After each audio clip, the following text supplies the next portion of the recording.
Welcome to Quips and Clips podcast. I'm Tanya D. Davis, here talking to policymakers, policy influencers, and those who try to hold them accountable. This week, I talked with a former deputy director of U.S. Agency for International Development about the economic effect of the agency's closure on American companies and consumers. Gwendolyn Andersen ran the USAID Power Africa Partnership for 4 years, having come to the job as a 30-year expert in renewable energy. She is now a co-founder of the A Energy Company, which, according to their website, seeks to, quote, continue the vital work of electrifying Africa. She joins me now. Let's start with you telling me when, where, and how you found out that your job might actually be going away. Well, first we had the results of the election. Yeah. And I think a lot of us weren't expecting those results. Some of us thought it was possible, and some of us really thought that Kamala Harris was going to win and that we would have a continuation of the Biden administration with some changes. So as soon as we learned that Trump had won, we knew that there would be changes. But we also knew that we had continued under the previous Trump administration at a lower level of funding, but we had continued because the work that Power Africa was doing was important to both Republicans and Democrats. What we thought was that things were going to be hard, that things were going to be tense, that there would be a change in priorities, a greater focus on, for example, critical mineral mines and getting access to critical minerals that are in sub-Saharan Africa. At no point did we expect to be eliminated. Even Project 2025 had a discussion of USAID. And while it didn't use the words Power Africa, it talked about us, and it wasn't negative. It was, maybe you should do compacts with people. It just wasn't at all clear that we were all going to be eradicated. And then the way that it was done with a series of odd directives, 4 p.m. on a Friday, I want a list of every project that it's important that it continue. That's cute because people tend to start at 7 a.m. and leave at 4 p.m. All right, so now you have everyone in a frantic rush to write down in a spreadsheet information that really shouldn't they have in their systems already? And then making an argument for every project as to how it pertained to U.S. security and prosperity. That at least made a little bit more sense, but there were just regular requirements at the last minute, always a last minute rush to give them information. And then one of the requests for information was to give them a list of all of the institutional service contractors that we needed to keep. And so we kept responding to these last minute emergency requests. And I started to wonder if we actually were going to be saved. It was becoming clear that there were going to be major cuts to USAID, but we thought that Power Africa, we help American businesses to invest in sub-Saharan Africa. We will surely be saved. We're so important to the Republicans in particular. Surely we will be saved. And it just started Let me stop you for a second. Say more about that. Say more about how Power Africa was important to Republicans and why that made you think you'd be saved. One of the things, Power Africa was intended to help electrify sub-Saharan Africa. And that's an enormous task. So from the beginning, it was supposed to work with development agencies from around the world. It was also supposed to be a 12 government agency initiative within the US government. And it was terribly important that we work with the private sector. There are not enough government dollars available now today to electrify sub-Saharan Africa. To make this at all possible, we needed to create a climate, laws, regulations that would encourage the private sector to come in and invest. So that's what Power Africa did. Working with all the partners was we worked with the countries to improve legislation, improve regulations so that it was safe for companies to invest. A neat thing about Power Africa was from the beginning, we were pretty agnostic. if you're an Israeli company, if you're a Swedish company, if you're a British company, if you're an American company, we will help all of you to help electrify sub-Saharan Africa. But towards the end, we started understanding that we needed to do a better job of communicating the help that was for American companies. So it's not that we stopped helping everybody else, it's that we understood that people needed to understand that American companies were some of the companies that we were helping. And we even created a special initiative, Clean Tech Energy Network, that was entirely focused on American companies that wanted to do electrical business, whether it was services or hardware, in Africa. And we had reached out to various Republican senators and representatives throughout the country and let them know which businesses in their area were working with us. And they were happy about it. And they had been happy about saving us in the first Trump administration too, because they understood this was good for American business.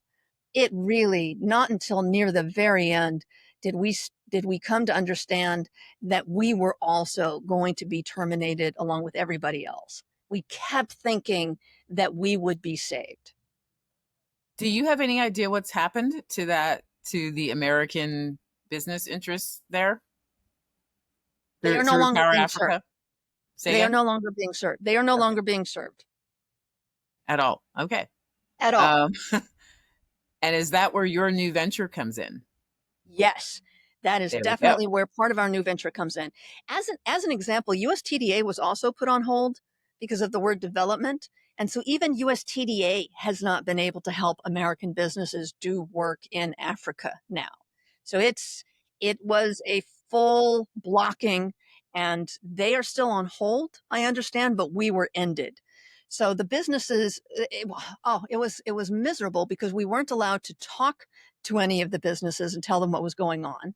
We had arranged a very large presentation, an all day long event for the private sector that wanted to invest in electricity in Africa. And we couldn't attend. We had to cancel it with no, there were no refunds. It's too late. All the money's been paid. Right. And then the same thing for a major conference in Africa that we had sponsored. We had paid sponsorship money to have a big pavilion that was then empty. So you have your Chinese pavilion that is full. Wow. You have your American pavilion and it has no one there. Wow. So the businesses are no longer able to get transaction advice. They're not able to call anybody and say, what are the laws here? What are the real laws here? How can we do this in a way that will be effective? They're simply left on their own. Interesting. Okay.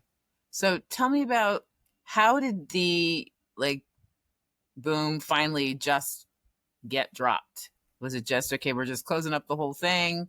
It sounds like there was a little bit of a trickle where you felt like you might survive, as you said. So what happened to get from we might survive to we're out of here? Was there any kind of transition, or was it just bam, everybody's gone? First, they eliminated all of the institutional service contractors, and we were hoping that they would come back, but they didn't. They also canceled all of the contracts, every single contract. And that didn't make sense. We kept trying to find out how that made sense. And so we thought, oh, our bad. We named all of them Empower. So we have Empower West Africa. We have Empower Southern Africa, Empower East. And they thought Empower was a DEI term. Oh, we'll just explain that there's no DEI. Well, it was already working for Africa, so that I'm sure did not work well for them, but go ahead. Yes. And then we all had to go through everyone's position description and make sure that no one's position description included any really scary words like gender. And the bad news is one person's job description included gender. Okay.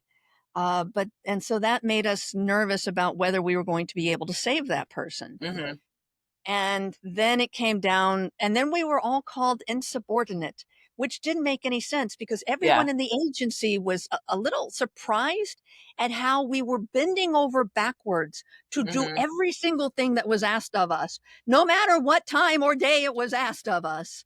And then to call us insubordinate was bizarre. And then to fire the entire leadership was bizarre and terrifying. And I think that was when we started to realize things are not, this is not a new administration. These are not changes that you go through. We're in big trouble. And then they announced that they were going to fire all of us. What point did you decide, okay, it's time for me to, find my rescue ship or my life raft? When did you decide that you were going to hook up with someone who's still in Mozambique and start your own venture? He wrote to me with an RFP from another development agency. It was to do a market assessment of a value chain for renewable energy in Mozambique. And the ultimate goal was to see how women entrepreneurs could get into that value chain. How could they be a part of this industry? And he sent me the RFP and he said, could we bid on this? And I said, you get me a gender expert and we can bid on this. And so he found a USAID gender expert in Mozambique, and I put together the proposal and we shortlisted. Week and a half turnaround, and we shortlisted. And that was very attractive. And he asked, would you like to start a business doing this? And of course, the job market here was toast. And I already knew that it was toast because all the institutional contractors had been fired. And all of the people who had contracts with USAID had been fired. And so they had already been in the job market for months and were finding nothing. So we knew the development industry is toast. I'm in renewable energy, so that's an obvious second place to start looking. And as I looked, it was clear that the renewable energy industry was not hiring either. And the jobs that I had seen at the very beginning disappeared. And then people started letting me know the renewable energy industry is worried about policy change under the new president, and they're not hiring. And it turned out to be a very good thing because, yes, policies have changed radically. So Right. that third option of the business turned out to be the good one. Gotcha. So what is the this? Educate people like me who don't know the nuts and bolts of exactly what you do with renewable energy in any continent for that matter. So when he said, do you want to come do this? What's the this? What exactly is it that you do for sub-Saharan African countries? As you revealed, the loss of Power Africa is a gap. There are a lot of companies who do not get those services now, who needed those services, who were counting on them, and those services are gone. So our business is to continue those services, but for profit, because obviously there are things that are best done by governments and there are things that are best done with grants, and we can't do that. We would like to eat and pay rent and buy health insurance. So the things that can be done for profit, like providing technical guidance to companies that want reliable electricity, we can do that. If you need transaction advisory service, and that was a huge part of what Power Africa did, where you've got a country that doesn't necessarily, has never negotiated a 400 megawatt power project before, and they don't know how. And it's scary to do something that big when you don't know how. We would help the government to negotiate with the developers because often the developers have done this multiple times. They know what they're doing. It's a mismatch of information and knowledge, and Okay. vice versa. Sometimes you've got little developers going in. They've never been to Malawi before. How does this work in Malawi? Right. So transaction advice, we, we are added two additional things to it. We learned that one of the things that companies were using USAID for was Mm-hmm. something called corporate social responsibility. And this is where they try to make the people around them better off than they were before their company set up shop there.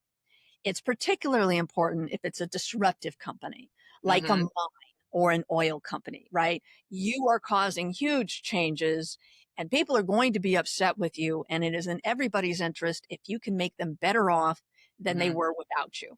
Right. So if they were using USAID for that before, they can use us for that because we've got people on team who can do it. And then the final service is something called ethical and environmental certifications. So part of helping Africa and Africans was helping African businesses to get the certifications they needed so that they could sell to Europe. So they could sell to Europe. Yes. Gotcha. Okay. So the common misconception is that, USAID, Power Africa, was all this kind of charity going to African countries for that, no real good American reason. And the more you talk, the more it sounds like USAID and Power Africa was all about American interests. And right now, your company it's the A Energy Company, and your I guess motto, catchphrase, however you want to phrase it, continuing USAID and Power Africa's vital work of electrifying Africa. How much of that work is just for citizens of whatever country you're in, and how much of it is actually for more the corporate structure, and both corporate, whether it's African countries or American company, European, whatever companies? How much of it, I guess, is for the little people is what I'm trying to get to. Power Africa helped to bring first-time electricity access to over 200 million people. So that's not even companies. That's not industries. That's Right. households, Right. which is wildly important because the quality of life improvement that just a little bit of electricity can bring you is enormous. Right. You can have a tablet, right? And now you can have internet, and you can do everything that makes possible. You can have a cell phone, and you could find out what the prices for your agricultural goods are in that town versus that town. And if they're really low in that town, you're going to that town. Right. And so it helps you to get more for the things that you're producing and selling. And then it helps with education just a little bit. And the schools can be so much more effective. But then you bring electricity, reliable electricity, to a health clinic, and you don't have to give birth in the dark. You don't have to do surgery in the dark. You can refrigerate vaccines. Very important during COVID. Yeah. Yeah. So But tell me something. Yes. So what has the impact been to all of those just general life services for the people that were being helped by Power Africa's projects? Do you know? The ones that are already in place should be fine. They should be fine. Okay, great. These things are not sustainable if people aren't paying for their electricity bills. Okay. So part of making this realistic for the private sector to do is that people can pay for their electricity. And that's part of why it has to also go to businesses. It has to help people start new businesses. It has to help existing businesses to grow so that people can pay for the electricity. Right. Okay. So, what has it been like trying to get this up and going? Surprisingly exciting. Good. Yeah. Excellent. Say more. Everyone in the world has been so shocked and appalled at what was done to us and how it was done that when I tell people where I was, there's immediate horror in the way of, meeting somebody who just survived a plane crash, immediate sympathy. But then the fact that we are starting a company makes them so happy and so eager to help us. And part of it is we're doing good things. And part of it is, oh my goodness, can we help the airplane victims? Well, let's go backwards a little bit. A lot of the kind of comfort level, right or wrong, with the dismantling of USAID, and at least comfort level for half the country, it seems, was with the belief that there was a lot of misuse of funds, or wasting of funds. And it's hard to believe that all the criticisms are made up. So I guess my question is, did any of them land? Did any of them make sense to you? So we were accused of fraud, waste, and abuse. Mm-hmm. USAID has been a favorite kicking boy for decades. And as a result, there is so much bureaucracy with USAID. Every penny is tracked. Every penny has to be justified. So when you tell me there's fraud, I'm laughing at you. No, there was no fraud. When there was abuse, no, we were tracking everything to the point where it was stupid, painful to have a meeting and try it. When we go to other countries, they serve us food. It's considered the polite thing to do.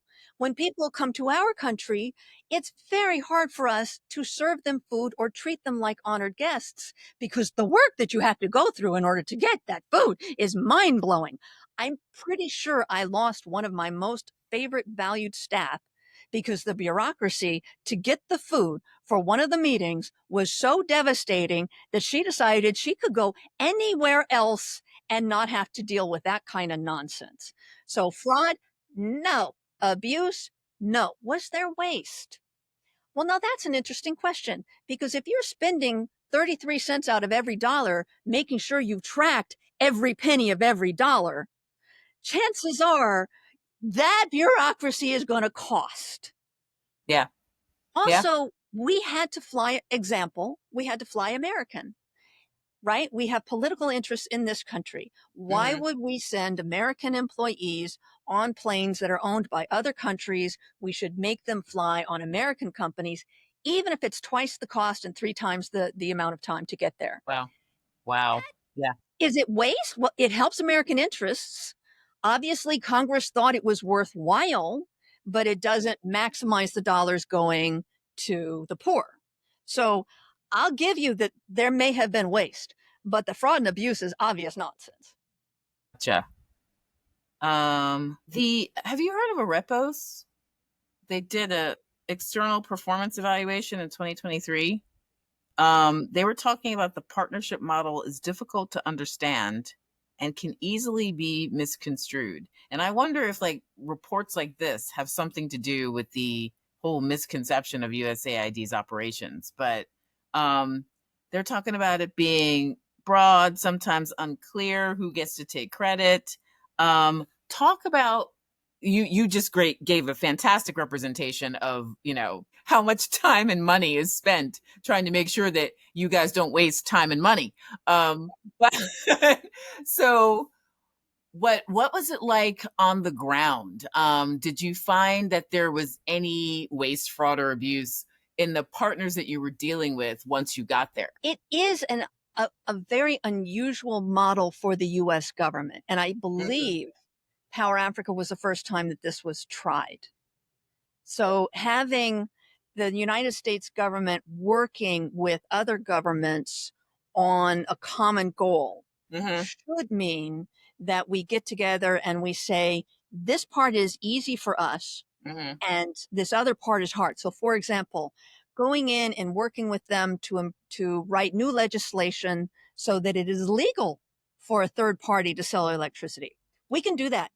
We've got the people, we know how. Putting solar panels on the rooftop of a health clinic has so much bureaucracy. Could we have a partner do that?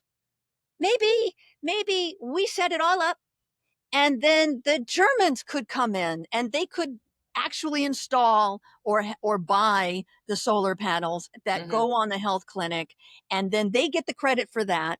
And then, of course, everybody's a part of it, so everybody wants credit for everything. So that it did get a little tense, a little messy.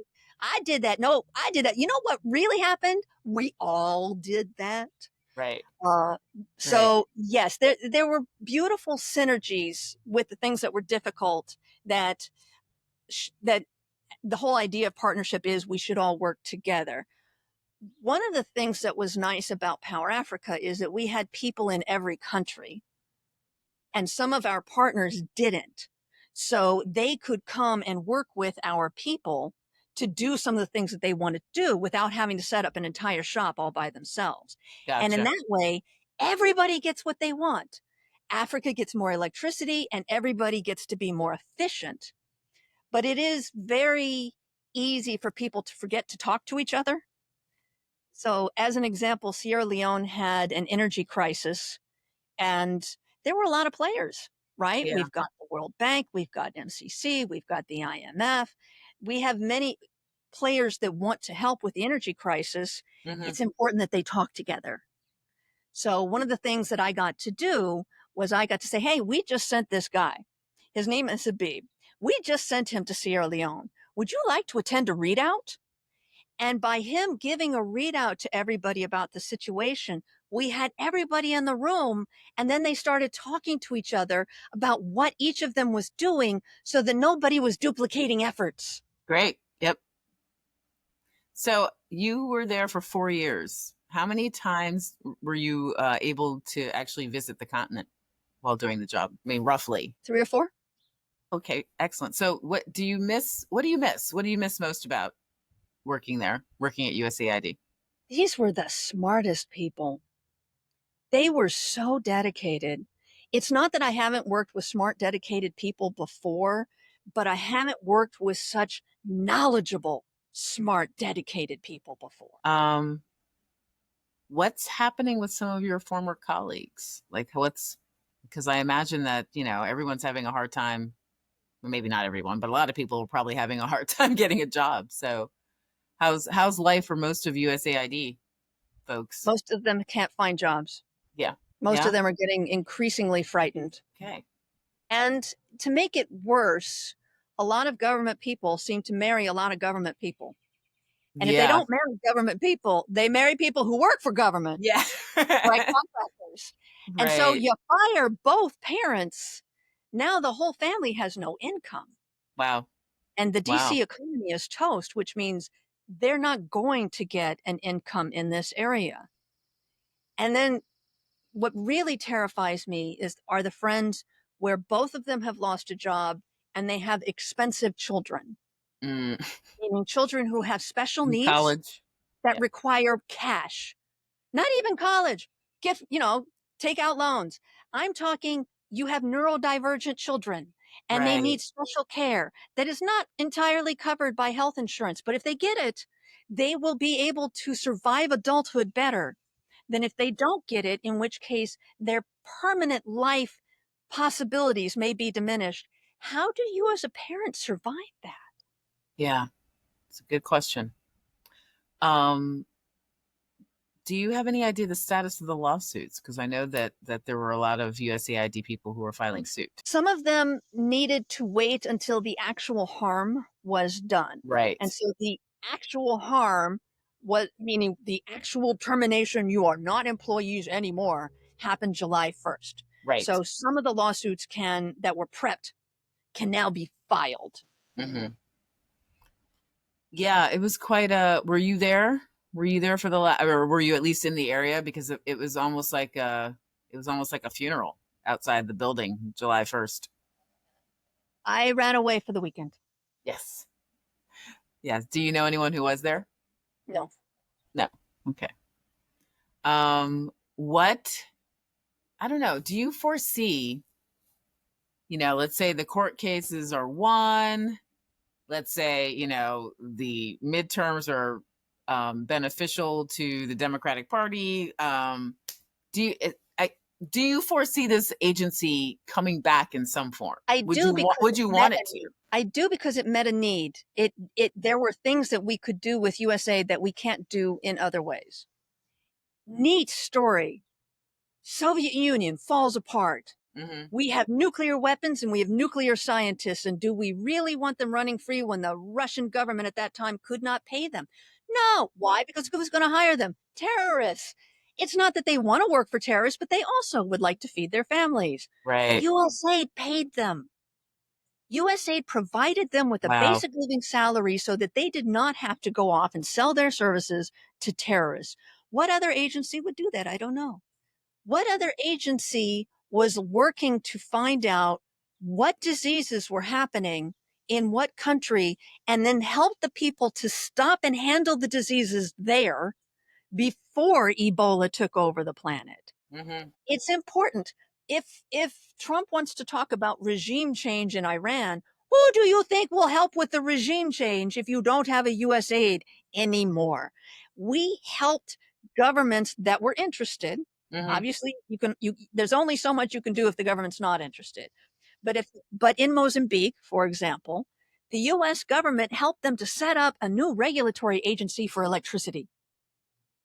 That's something that we're good at. And if we're not here, then who does it? And the answer is the same exact people who are all desperately trying to increase their defense spending right now. And that means it's going to take a very long time before they could possibly coordinate the same response that USAID was providing.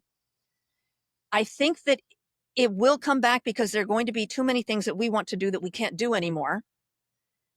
But it's probably will be very different, and it will take a very long time. If you take a box of cereal and you knock it over, it took you 2 seconds to knock that box of cereal over. It's going to take you a while to clean up every single one of those cornflakes. Yeah.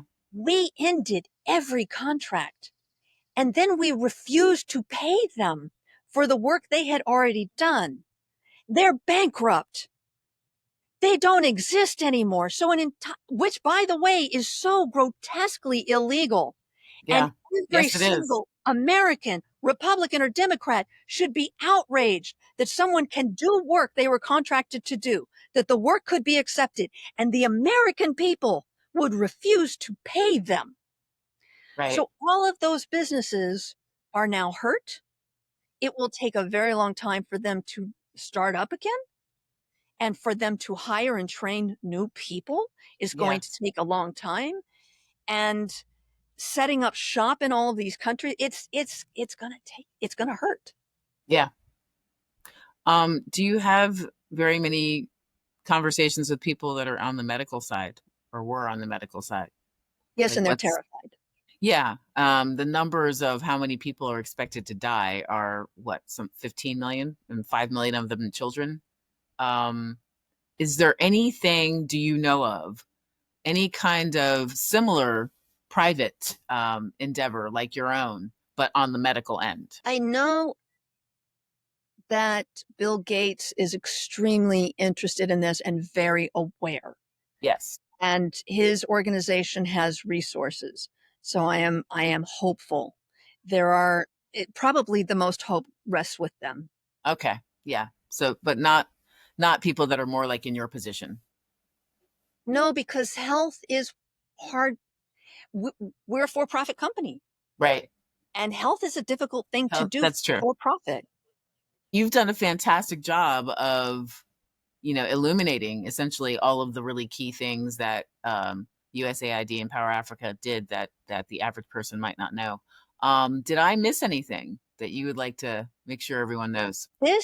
The damage that's coming to the United States is really going to be painful. And some of it is obvious. We had many farmers in the United States who grew crops that were used to feed starving people. And now they weren't paid for the longest time for crops that they had delivered. And now they don't have those contracts for the next year. Right. And that's going to hurt an awful lot of American farmers. And many American farmers will go under because their current crops are going to rot because they don't have workers to pick those crops. And so the cost of food, by our deciding that we were going to go after USAID and migrant workers, we're going to increase the price of food in this country to really frightening levels. By deciding that we didn't need to help other people in other countries with their diseases and their basic living conditions, they are going to break free and they're going to come to the United States.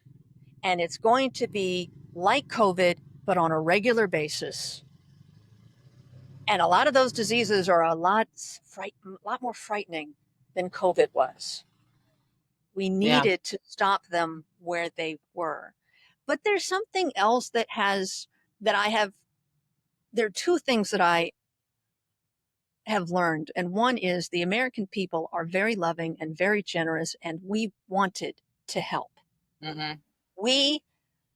Many of us view ourselves as a Christian nation, and as a Christian nation, we wanted to help other countries, and we were proud to help other countries. And we are now horrified that we are no longer able to help those other countries. And it used to be that USAID funding actually went up under Republican administrations. Yeah. Much to everyone's shock. Every single time it happened, everybody was like, what? The second is, clearly we did a terrible job of communicating to the American public what we were doing and why it was good for them. We communicated to Congress pretending that all this news is news to them and they're just learning about fraud, waste, and abuse that wasn't even there, is ridiculous, because we were responding nonstop to requests from Congress. They were constantly asking questions. We had hordes of people whose entire job seemed to be answering congressional questions. We weren't spending time telling America what we were doing. And so America didn't know. And I think in the new government, we need to do a much better job of letting Americans know on a regular basis, this disease has been stopped in this country. This flood has been handled in this country over here. These people are not starving because of the assistance you provided. All of these people from this country did not need to move over to this country because you were able to stop the violence in the first country. Right. I think that one of the things the new government will have to do is greatly increase communication with the American people about what they are getting for their tax dollars, so that people don't have to find out how important it was after it's been taken away. Well said. Gwen, thank you for joining me. I wish you the best of luck with the new company. Keep me posted. Let me know if there's any big news that I need to know so I can get it out there. Thank you very much. And anybody who would like to follow us on LinkedIn, the company name is The A Energy Company. Thank you. Take care.